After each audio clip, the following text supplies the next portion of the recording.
একটা কোশ্চেন কে কমেন্ট করেন না, ইউ ডিসাইড একটা কোশ্চেন নিবার যে শঙ্কিত হওয়ার কোনো কারণ নেই। আমি আপনাদের নিরাপত্তা 100% নিশ্চিত করব, এটা জেনে রাখেন।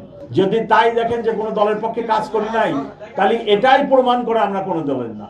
বলেছেন যে অতীতে পুলিশকে ব্যবহার করা হয়েছে, বিভিন্ন রাজনৈতিক দল ব্যবহার করেছে। এবার আপনি কি কি কারণে কি কি পদক্ষেপ নিয়েছেন যে পুলিশকে রাজনৈতিক দলগুলো ব্যবহার করতে পারবে না? গত 15 মাস I am police commissioner of Dhaka metro police. আপনারা কি দেখছেন আমরা কোনো দলের পক্ষে কাজ করছি? যদি তাই দেখেন যে কোনো দলের পক্ষে কাজ করি নাই, তাহলে এটাই প্রমাণ করে আমরা কোনো দলের না। ধন্যবাদ। আমাদের আজকে প্রশ্নোত্তর পর্ব এখানেই শেষ। লাস্ট আমি যেটা জানতে চাচ্ছি যে গত 2 দিন আগে যে ঘটনাটি ঘটেছে মাননীয় কমিশনার, ওই প্রশ্ন নিব না তো।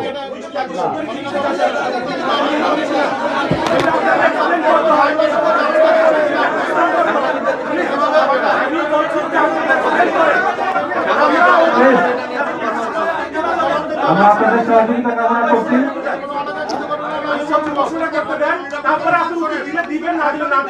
সবাইকে থামান। সবাইকে কথা বলতে হবে না। আমি কিন্তু আমি বলছি যে আমি 14 বছর সাংবাদিকতা করি ঢাকায়।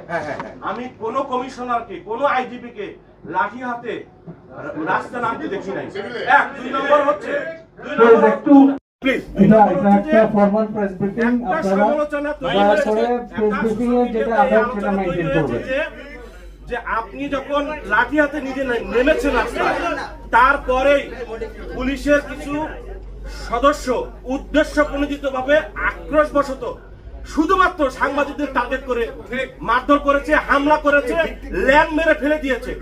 এইটা কতটা পেশাদারমূলক আচরণ ছিল। 2 নম্বর হচ্ছে যে এটা আপনারা নিশ্চয়ই দেখেছেন। আপনারা কোনো ব্যবস্থা নিয়েছেন? আমি আর জবাব দিতে পারলাম না। আপনারা কথা আর কোনো প্রশ্ন না, উত্তর দিচ্ছেন না, বলতেও দিচ্ছেন। ওনার প্রশ্ন হলো যে পুলিশ কমিশনার কেন লাঠি হাতে নিয়েছে। পুলিশ কমিশনার না, সেটা না, আপনি নেওয়ার পরেই পুলিশের সদস্যরা আগ্রাসী হয়েছে। আপনি শুনেন প্লিজ, প্রশ্ন শেষ হবে।